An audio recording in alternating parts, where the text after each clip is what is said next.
खुलुमबाय आं सिबिरानि ब्रह्म नोंथांमोनखौ आंनि sbbodonews चेनेलाव गासैखौबो बरायबावनाय थाबाय नोंथांमोननि थाखाय आं गोदान मोनसे भिडिअ लानानै फैबावबाय अन्नानै भिडिअखौ जोबजासिम नायलांदो भुटाननि हाइस्ट सिभिलियन एवार्डखौ प्राइम मिनिस्टार मोदी बिथांनो होनो थाखाय फोसावबाय भुटाननि जौसिन सिभिलियन बान्था नागादाक पेलगि खरल बान्थाखौ भारतनि गाहाय मन्थ्रि नरेन्द्र मोदी बिथांनो होनो थाखाय फोसावबाय आरो बेखौ भुटाननि राजा जिग्मे खेसार नामग्येल वांचुक बिथाङा फोसावदों भुटाननि माहारियारि सान फालिनायावनो भारतनि गाहाय मन्थ्रि नरेन्द्र मोदी बिथांनो भुटाननि जौसिन सिभिलियन बान्था होनो थाखाय फोसावदों आरो जिग्मे खेसार नामग्येल वांचुक बिथाङा फोरमायथिदों दि प्राइम मिनिस्टार नरेन्द्र मोदी बिथांनि दैदेननायावनो भारतआ भुटान हादरखौ गोबां मदद होबोदों गुबै COVID-19 समाव मदद होदों होननानै फोरमायथियो गुबुन फारसेथिं भुटान हादरनि जौसिन सिभिलियन बान्था होनानै मान होनायखौ लानानै नरेन्द्र मोदी बिथाङा भुटाननि राजाजों लोगोसे भुटाननि प्राइम मिनिस्टार लटे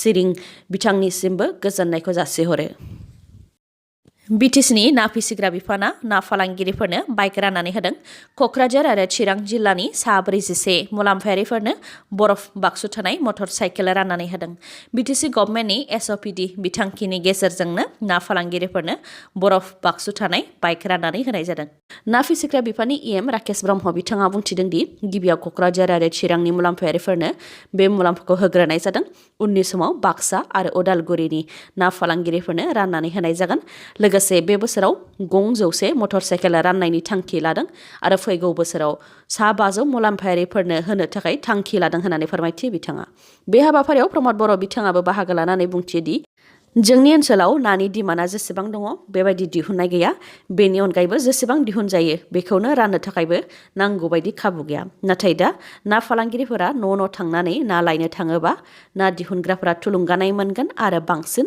ना फिगोन बेनिखायनो ना फालांगिरिफोरनो मटर साइकेलजों लोगोसे बरफ बक्स राननानै होनाय ना फिसिग्रा बिफाननि जि थांखि बेखौ बाख्नायदों प्रमद बर' बिथाङा बेनि अनगायैबो बिटिसि सरकारनिफ्राय ना फुवानखौ एसेल' बेसेनावनो राननानै होनो थाखाय थांखि लाबावदों बेनि अनगायैबो दा जोंनि ओनसोलाव जेसेबां ना दिहुननाय जायो फैगौ बोसोराव बेनि 10 गुन बांसिन खालामनो थाखायबो थांखि लादों जाहाथे ना फिसिनायजोंबो बिटिआर ओनसोलाव रांखान्थि बिथिङाव जौगानाया फैयो लोगोसे ना फिसिग्राफोरखौबो साइन्टिफिक लामाजों ना फिनो थाखाय ट्रेनिं होनाय जागोन आरो जयैनो ना फुख्रिजों लोगोसे अमा फिनायनिबो फार्मिं खालामनायनि सोमोन्दै बिटिसि सरकारा सानदों होननानै फोरमायथियो प्रमद बर'आ नर्थ करियायाव 11 सान मिनिनो मोना जौ लोंनो मोना आरो हाथाय बाजार खालामनो मोना नोंथांमोनहा बेखौ फोथायनो गोब्राब मोनदों जानांगौ नाथाय बेनो थार नर्थ करियानि दैदेनगिरि किम जं आनआ फोसावदों बे आयेनखौ नर्थ करियानि गाहाय किम जं आननि बिफा किम जं इलनि 10थि थैनाय सानखौ फालिनायखौ लोब्बा लाखिनानैनो नर्थ करियायाव 11 सान मिनिनो मोना हाथाय बाजार खालामनो मोना आरो जौ लोंनो मोना किम जं आननि सिगां बिथांनि बिफा किम जं इलआ नर्थ करियाखौ 1994 मायथाइनिफ्राय 2011 मायथाइसिम दैदेनदोंमोन नाथाय बिथाङा 2011 मायथाइनि 17 डिसेम्बराव 69 बोसोर बैसोआव हार्ट एटेकजों जोबथा हां लादोंमोन बिथांनि थैनाय सानखौनो किम जं आनआ बोसोरफ्रोमबो फालिबोदों आरो बे आयेनफोरखौबो गोख्रोङै फालिबोदों आरो बे आयेना मैयानिफ्राय जागायजेनबाय आरो 11 सानसिम थागोन खौरां मोननाय बायदिब्ला बे आयेनखौ गोख्रोङै फालिहोनो थाखाय पुलिसखौबो गोख्रों बिबान होखानाय जायो जुदि सोरबा जर मिनिनाय सोरबा जौ लोंनाय पार्टी खालामनाय सोरबा नखरनि सुबुं थैनायफोराव जर गाबनायाव हमजायोब्ला एरेस्ट खालामनाय जायो आरो एरेस्ट खालामजानायफोरा सासेबो न'सिम सफैफिनाखै लोगोसे एरेस्ट खालामनानै लांनायनि उनाव मा खालामहैयो बेखौबो दिनैसिम मिथि मोना होननानै फोरमायथिदों बिटिसिनि बारग' EM MLA हितेश बसुमतारी बिथांनि खौरां गेरेमेल साननैसो सिगां EM राकेश ब्रह्म बिथाङा हाग्रामा महिलारिखौ जौ फाग्ला होननानै बुंनायजों लोगोसे मुसलपुरनि BPFनि दैदेनगिरि आरो मावथिफोरा जौ फाग्ला होननानै बुंथिदोंमोन बिनिनो फिननाय होनो थाखाय खौरांगिरि मेल खुंदों हितेश बसुमतारी बिथाङा खौरांगिरि मेलनि गेजेरजों फोरमायथिदों दि हाग्रामा महिलारिनि दैदेननायजोंनो BLTनि संग्राम जादोंमोन आरो हाग्रामा महिलारि दैदेननाय BLTनि संग्रामजोंनो बिटिसि एबा काउन्सिला दाजादोंमोन आरो 6 शेड्युल एरिया महरै मोननो हादोंमोन हाग्रामा महिलारिनि दैदेननायजोंनो मोननो हानाय बिटिसि एबा काउन्सिलनि मासियावनो राकेश ब्रह्मआ EM हिसाबै जिरायनानै हाग्रामा महिलारिखौ जौ फाग्ला बुंनाया लासिंसिं होननानै बुंथियो बिथाङा जानो हागौ राकेश ब्रह्मआ काउन्सिलखौ माबोरै मोननो हानाय सोरनि दैदेननायाव मोननो हानाय आरो गोरोबथाखौ सोर खालामनानै लाबोनायमोन बेनि सोमोन्दै जेबो गियान गैया बेनि अनगायैबो राकेश ब्रह्मआ बर'नि जारिमिननि खोथा, आलादा रायजो दानायनि खोथा, बर' राव हारिमुनि खोथा, बर' हारिनि थामोनथा, संग्राम, राजखान्थि, मोनथायनि सोमोन्दै जेबो गियान गैया। बिथाङा बिटिसिआव खालि रांनि बोलोजोंसो राजखान्थियाव फैदों। राकेश ब्रह्मआ सासे थिखादारसो, समाज सिबियारि एबा राजखान्थि बेकग्राउन्डनिफ्राय फैनाय मानसि नङा। बेनिखायनो बिथाङा जि गोसोआव फैयो आरो जि खुगायाव फैयो बेखौनो बुंलाबायो आरो बियो हारिनि इयुननि थाखाय गिख्रंथावना होननानै गोख्रों रावजों बुंथियो बिथां हितेश बसुमतारिया।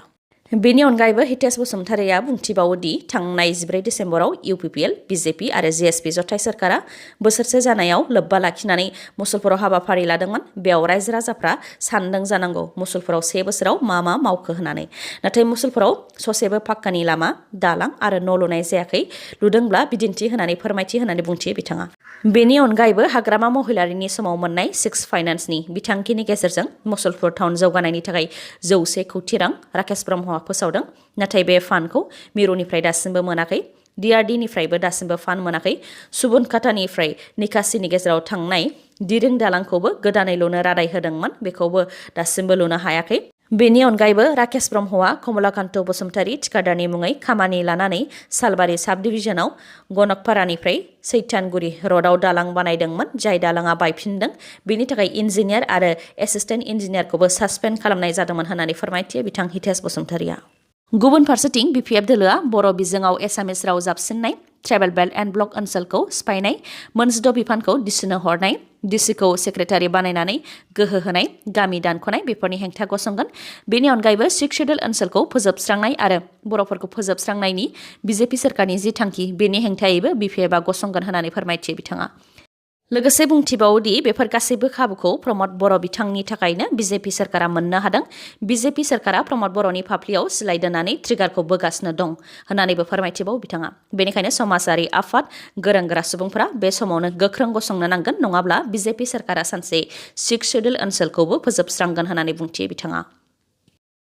बिजेपि, इउपिपिएल आरो जिएसपि जथाय सोरखारा बोसोरसे आबुं जानायखौ लानानै दिनै क'क्राझाराव गिदिर रंजानाय हाबाफारि लादों।